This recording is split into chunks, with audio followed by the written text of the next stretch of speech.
Hello, everybody. Welcome back to SDRescue.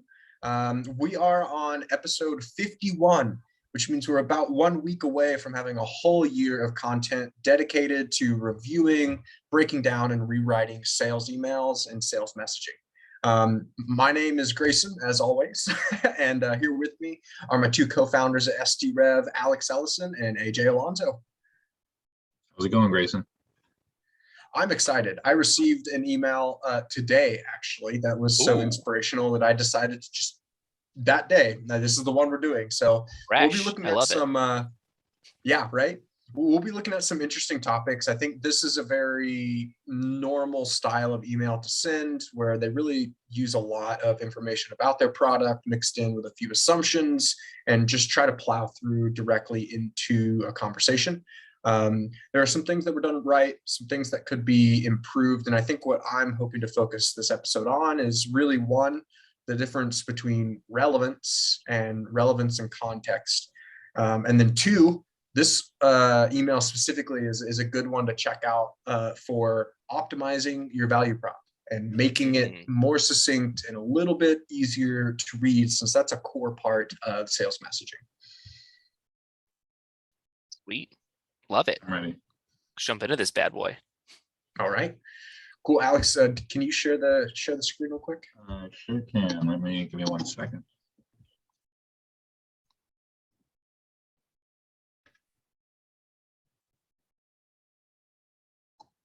What does Austin do? 150 for this? Make it nice. Oh, look at how easy that is to read. Huh? Oh, nice. Awesome. Cool. So I'll read it since I received it. So the subject line, just for context, which is going to be important here, is Grayson. My schedule is jam-packed too. I know you are swamped, so to get right into it, we generate high-quality leads for marketing and advertising companies. Our clients are typically very busy and rely on networking and referrals to acquire new clients. Many don't have a comprehensive funnel, so they are unaware that they are missing opportunities as a result. Our brand understands just how busy you are and realizes you just don't always have the resources or time to invest in proper strategic outreach to add to your client base. Our brand provides the effective outreach you need. With our unique approach to marketing and technology, we build out large targeted lead lists, write up professional messaging, and then do the actual outreach to engage the right decision makers about your services. It'd be great to chat about this more with you in detail if you have some time today or later in the week! Got to make sure you know he's excited. Very excited at the end, yeah. Awesome. So I've got my own thoughts and breakdown here, but I want to hear thoughts from both of you first on kind of initial feedback and then reaction to this. Yeah, I mean, for me, for starters, I just think it's ironic's probably not the right word, but opening up with, hey, I'm really busy. I know you're busy. And then diving into that's a longer prospecting email is very counterintuitive. Yeah, there's the word counterintuitive. And so it's interesting to me that he probably had a somewhat good idea where he's probably sort of dealt with the objection like, oh, I'm too busy right now a few times. So he's like, all right, my prospects are pretty busy. Let me address that. But he addresses it at the front and doesn't actually do anything in his email to actually express that or show that he's actually caring and respectful of your time. And I think that's the earliest place he goes wrong from what I see. Yeah, I mean, I fully agree with you. It's tough to like wrap your head around the idea that like if someone's busy, you then lump an extra long prospecting email onto their seemingly growing to-do list of things for the day. But what got me more so than that, other than just like, I don't know, like how he's framing, or he or she is framing the message, but like it's, and to me, formatting is a huge thing with emails. It's two just like big chunks of stuff that get thrown at you. And if you're telling someone like, hey, look, I know you're busy, or like, I'm trying to respect your time, you want your email to be a bit punchier, a bit more to the point. And this is very, it's not to the point. He says he's going to get right to it. This is what we do. Here's another extra long paragraph about what we do. Can I get a call? So Grayson, like to your point at the beginning of this, there's some stuff in here that's valuable that I, as a reader, should know going into the email. but it's embedded in a bunch of other stuff that is seemingly unnecessary to get your point across when it comes to this is who we are, this is what we do, value we provide, let's get on a call. Yeah, exactly. To kind of wrap both of your points together, I don't necessarily disagree with the idea of kind of using a topic of like, hey, you're busy. Hey, you know, I know time sensitivity is a thing. You know, I've used messaging like that in the past too. But to kind of go to the main topic I want to talk about on this episode is relevance versus relevance in the context of the conversation.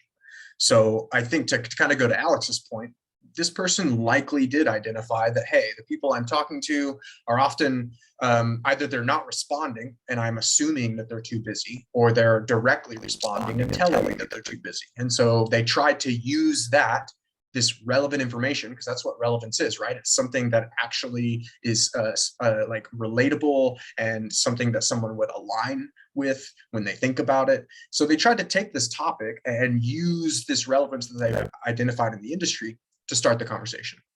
I think what goes wrong here is how the relevance is used. When you are in the context of a limited email, especially when it's cold, you have to be very careful which directions you're taking your prospect and what you're wanting them to think about, because there's going to be another sentence after that one, and then after that one, until we get to the CTA. So what I immediately identified that was a little bit weird is, you know, he or she goes at it as if, yeah, we're way too busy. We are way too you know, up in the stuff to actually have a conversation. And so now I'm going to go in and tell you a story that has nothing to do with that. So it's like it's kind of like those situations where you just use personalization for the personalization. He mentioned this relevant idea that, yeah, for founders, for, you know, marketing and advertising companies, especially at my level, that's kind of like early stage startup level, it's really hard to make time for things. That's what he's trying to get at. Like the purpose of this email is he's trying to tie together time with what you need to do to keep your business alive, which is selling and growing revenue. The problem is that that's totally disconnected. So what we get from this is almost a two-stage intro where it's like, hi, you look really busy. And then stage two, he actually goes into his argument where like, hey, our clients are typically very busy, right? But it's two separate sentences, two separate ideas, and they don't mesh well together. So when someone is reading the subject line, they're going to get a specific thought about schedules being jam-packed. They're going to immediately be primed to start thinking about time, which they're wasting time reading your email. Then they're going to see, I know you are swamped. Yes. Why am I reading your email if this is true? So to get right to it, comma, and then it doesn't really get to the point in a succinct way. I think the most succinct sentence in the entire email is right after that intro. We generate high quality leads for marketing and advertising companies. I think that was the most direct place where they kind of added in their value prop and what they're about, but it's disconnected from the intro. And it's also not connected to what they're trying to argue in the next sentence when they're trying to talk about their clients. So this is a really important topic, and it's kind of confusing because you can have something that isn't relevant that can start a conversation because of the context. And you can also, like in this situation, you can have an extremely relevant topic or something that's like you researched it and it's personalization, and you can throw it away or waste it by simply not putting it into the right context. Yeah, to me, it's almost like it's a puzzle and the pieces are put in the wrong spots, but it still forms like enough of a picture where you get it. You're like, I see what this is supposed to be, but like two pieces that are shaped the same are in the wrong spot, and it still works, but like it's not cohesive enough where you come away from it feeling compelled to get back in touch with this person or to reach out to them. So like to your point, Grayson, like the stuff that's supposed to be there is there. It's either in the wrong spot or it's not like bridged to correctly. Yeah, and to kind of go further, I just wanted to touch on the actual argument that this person made, the sentence kind of talking about their clients. You got to be careful as well how a sentence is going to be read by someone who has no idea who you are. I think most people, or most of the people watching this, they get what this person's saying, right? Like, oh yeah, you're swamped. Our clients are swamped too, and they usually have to rely on networking and referrals. But there's also another very naughty way to read this, which is our clients, our customers typically rely on networking and referrals to acquire new clients. Many don't have a comprehensive funnel, so they are completely unaware they are missing opportunities as a result, which begs the question, like, if I have no idea who you are, and I'm not really quite sure what you do yet, are you telling me that your clients, the ones that pay you, are the ones with the problem? Or are you trying to actually paint a problem that your clients have? I think it's very, very important to understand kind of how a message will be received, because something little like that can make the difference between someone understanding the argument you're making and going way off track about things that you're not trying to get them to think about. Because I mean, to be honest, when I read this initially, my first thoughts were like, wait a minute, you know I'm swamped on time, so you wanted to reach out and tell me about how awful your clients are having an experience with you. That's kind of the initial like feedback that came out of my head, is like, you sound like you don't even know how to share the results or the pains of your clients, and or you're the one causing them. So I just wanted to make that bit before we move on to the other sections, because this email overall is not terrible. I think especially the intro area, it could be improved, but it's workable. Where it really loses me is, one, it's disconnected, and then two, the sentences aren't carefully designed. So misunderstandings like that can appear much easier. Yeah, it's so easy to just like, if I'm on the receiving end of this email, if I have to read through it again or like really think about it, it's probably not worth my time. And like, I hate to say it because I am such a fan of sales dev in general, and I try my best to like do the right thing. And if it's a good email, like get back to the person or like provide some feedback. But like most of the time, people don't have the time to do that. And if they have to take that extra read through or second to get it, it's just going to go in the trash, as hard as it is to say that. And like, you just have to have that in the back of your mind as you're reading through your email. Like, does this sound good? If I sent it to someone outside my industry, would they get it? Like, you have to be buttoned up to make sure that you're not just tossed into the bin with everyone else. Yeah, and then the last thing I'll notice before I scroll down for us, I just wanted to say the CTA at the end, there's no ask. So even if you do read all that, and maybe it is interesting, he doesn't like the soft ask, the soft CTA is becoming more popular, and I don't mind it in a lot of situations, but he doesn't even ask a question, right? He's just saying, it'd be great to talk. It's a dead end. And Right. I see where the person was going with this, because out of everything in the email, the only thing that really aligns with his subject line is the CTA. Because I get it, right? You're like, you're trying to be like, oh, you're busy, so I'm not going to like ask you for a call, but it'd be great if we chatted, right? I get that piece, but yeah, I definitely don't agree with any form of CTA that's kind of based on what you would like. There's a difference between saying like, hey, I'd like to share a demo of our product to show you some of the things we can do. Are you available for a call? There's a difference between that and saying, I'd love to chat with you and show off the product if you have some time this week or next week. Like it almost seems like, you know, like, cool, I'm glad that you want that, or I'm glad that you'd like that, but like, are you asking me? Like, do you really care? And that kind of gets into the momentum building of an email. So kind of connecting to AJ's point, just like you need to have your picture painted well and you need to have your stuff structured so it's easy to understand, you also need to have something, whether it be an incentive, an offer, or a next step that actually gets them thinking about responding. Because what most people don't realize is what 3 to 5% on average of any market in any industry is going to be actually in market and searching to buy at any one point. And so those 3 to 5%, yeah, they might read this email, CTA or not, like what you do, and respond. But that is a very, very minuscule percentage of actual like prospects when it comes to cold email. A majority of people are going to either read this, share it with their team, maybe think about it. I often saw in the past when I first started on this, early indicators that they'd go back and reread it. You know, they'd open it multiple times over the course of a week, which shows that at the very least, like we're kind of catching their interest. You got to do something to try to drive momentum, because even if this is a great email with a wonderful value prop, if there isn't a clear next step and a good incentive to take it, then really the only people responding are going to be the people who are like easy wins, ones who have been literally waiting for you to reach out and now are like, yes, it's going to call. I don't care what your email just said. Let's do it. To kind of go over one last point before we move on to the rewrite, because we kind of missed the body, the value prop. I think this is probably one of the longest value props I've seen in a while.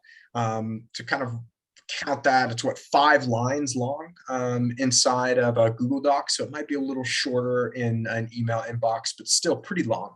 And what really disappoints me about this value prop is that it is entirely based on assumptions and entirely talking specific to the prospect, which I do not recommend doing. I think it's very risky. It's always good to talk directly to your prospect when you're introing yourself. It's always good to talk directly to the prospect when you're trying to create contacts or give an offer or try to get next steps. But one of the most dangerous things that you can do is talking directly to the prospect through the lens of a value prop. Because then let's read through this value prop and just like count the minefield. So brands understand just how busy you are. If I'm not busy, I'm done. And realizes you just don't always have the resources or time to invest in proper strategic outreach to add to your client base. So much to unpack there, but the summary is you think I don't always have the resources or time to be proper and strategic in my outreach? So many holes. I'm mad at you at this point. And then at the very end, we'll kind of read over, brand provides the effective outreach you need. That's just an easy mistake. But then at the very end, when they're actually trying to go into the features, not benefits, but they're trying to talk about their service in detail, they put it in the position or in the lens of the prospect. So instead of saying, hey, this is what we do, they're basically saying, hey, this is what we do, and then we're going to do it for the right decision makers for your service, which even if someone read your service or your value prop and thought it was interesting, that is a very suspicion driving claim. You say all this, and then you already know the right decision makers for my service that we need to be reaching out to. And at the same time, you don't think I have the resources or time to invest in a proper strategic outreach to add to my client base. You see how like this value prop, which I think started okay, like it has some good components in it, it falls apart because they're trying to explain the value prop in the context of the prospect, and they're talking directly to them and directly about their situation and what the seller thinks that they can do. And I would just say for anyone who is writing email messaging, like one of the biggest mistakes that you want to avoid. There are times and places where that can work, and you do want to kind of use it in moderation. But on the whole, unless you are absolutely confident about the results you can deliver to people, or you have done enough research up front to know exactly what you're talking about, it's very risky to try to put in assumptions and talk directly to a prospect when you're trying to just simply explain what you do and what value that you drive. It's like, to me, it was framed as like an attack versus like, these are some challenges we've noticed and how we've been able to overcome them. It's like, you don't know what you're doing. I know how to do it better. Let me handle that for you. And I could not find a business owner who would take nicely to that being sent their way in an email. Like, just not how you think. I don't know. I agree with you on that. It's like, it's tough. Cool. All right, we Well go to the rewrite. Yeah, all of this beautiful orange and the color code. All right. Take a look at the color codes if you need to know what they mean, and then we'll. Oh yeah, you haven't been on the color codes. Sorry, audience, if you missed out on all of this color. Please pause if you want to get a breakdown kind of on what this copy looks like. And if you still don't know, just leave a comment below or hit us up on LinkedIn, and we can give you a little bit of advice or an overview. Just note that there is an exceedingly large, and orange is my favorite color, so like it hurts, but like there's a lot of orange in here. Typically not the greatest color to have the most of in an email. Let's just say that.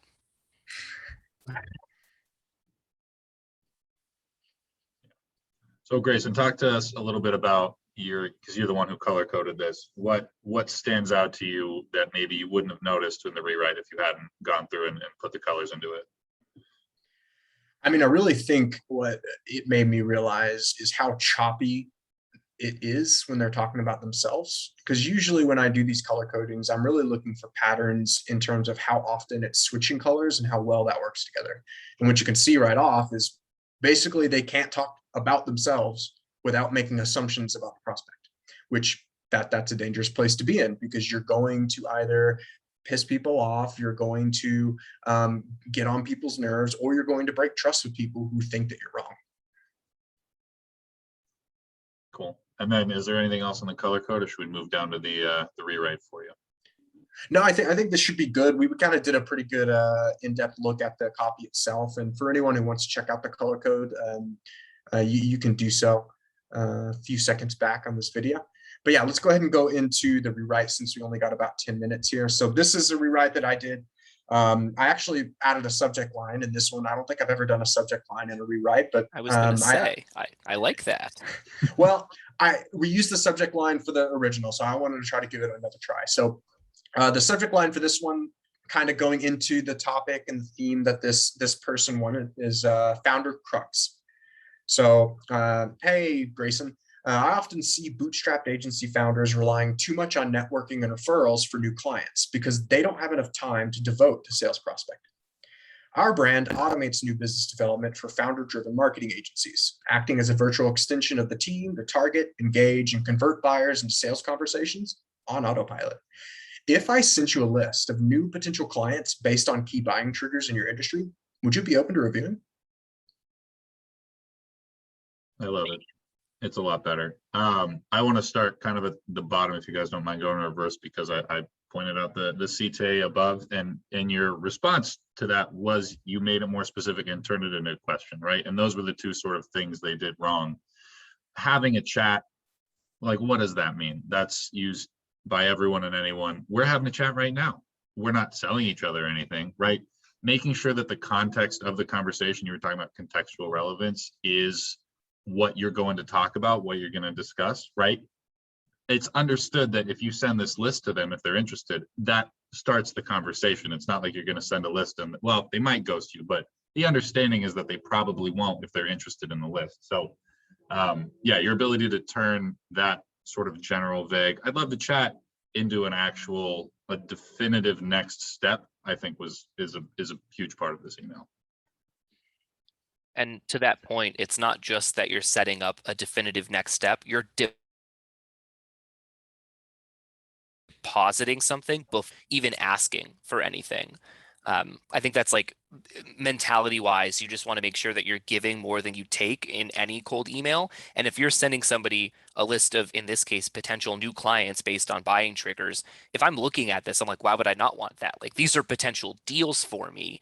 And if you can provide this to me, and it's basically a proof of concept at this point that I look through it and determine, like, yeah, this guy actually knows what he's talking about, it's a way easier for me to say yes in that instance than if you kind of just tease it and then you're like, hey, we have this list, let's chat. It's like, no, I kind of want to see it first, right? Like, I want the proof before we actually go through with the process. And by providing that up front, which I'm assuming wouldn't actually be all that difficult for this person to accomplish based on the type of company that they are, you're building up some trust and credibility and delivering that proof of concept before having the call, which is huge for that follow-up. If you don't have that trust or credibility, like you had mentioned in the first email that you got, you're not really going to get very far. You have to trust somebody before you can actually go down that path to potentially buying something. Yeah, I completely agree. And to kind of hop into the CTA real quick, I just wanted to point out two great benefits of actually having a question or a CTA at the end of your email compared to what we saw in the original. So the two main points I wanted to get across with the CTA was, one, pre-qualification, and two, actually having momentum to build. And so to break those two down, we've talked about this before, but what you talk about and what next steps you have is a big indicator for what type of prospect you're dealing with and what type of situation they're in. And so when I'm saying, if I sent you a list of new potential clients, it's almost kind of pre-qualifying the conversation topic I'm on. Like, hey, I often see that bootstrap agency founders like you don't really have enough time to do sales prospecting and probably don't have a lot of leads. So by me saying, hey, if I sent you a list, if they say yes, that means that they are much further or much higher along on a lead scoring chart than any other person I'm talking to, because like at the very least, they are interested in leads, in new clients. And that is a big qualifier that I can use to kind of prioritize my outreach.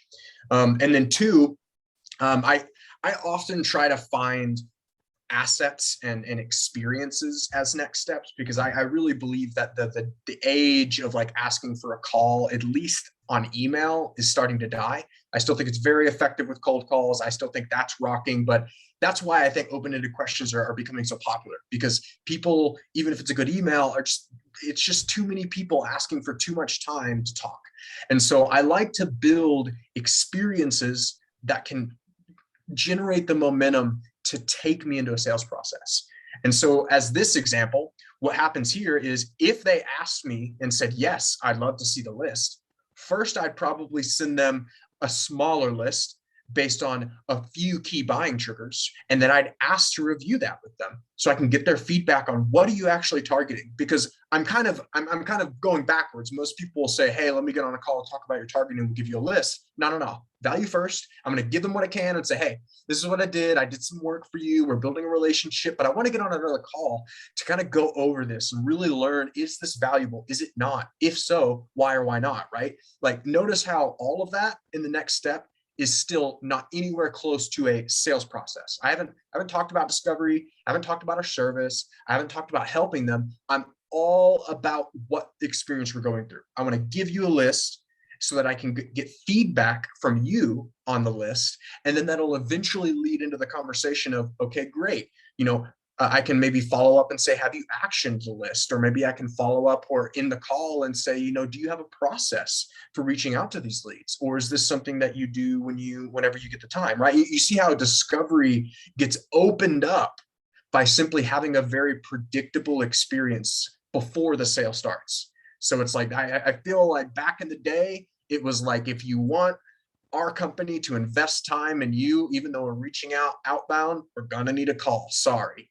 But nowadays, I feel like, yeah, you can if it's a large enough deal and you really want to make sure that you're spending the right time at the right accounts. But nowadays, I feel like it's much better to just get the value out there so you can quickly segment your list between people who literally aren't responding and people who are at least saying something. And then you can build an experience that you can A/B test. So it's like, what if I started sending new lists of potential clients to people based on these key buying triggers, and I actually identify some triggers that work? Maybe I can adjust it even more to where it's like I'm saving these triggers that I know will work, and that's part of my service for that feedback call. And initially, I'm going to figure out how I can build a list that's close or maybe shows an example, but I'm going to hide some of my cards until I can get on a call with them.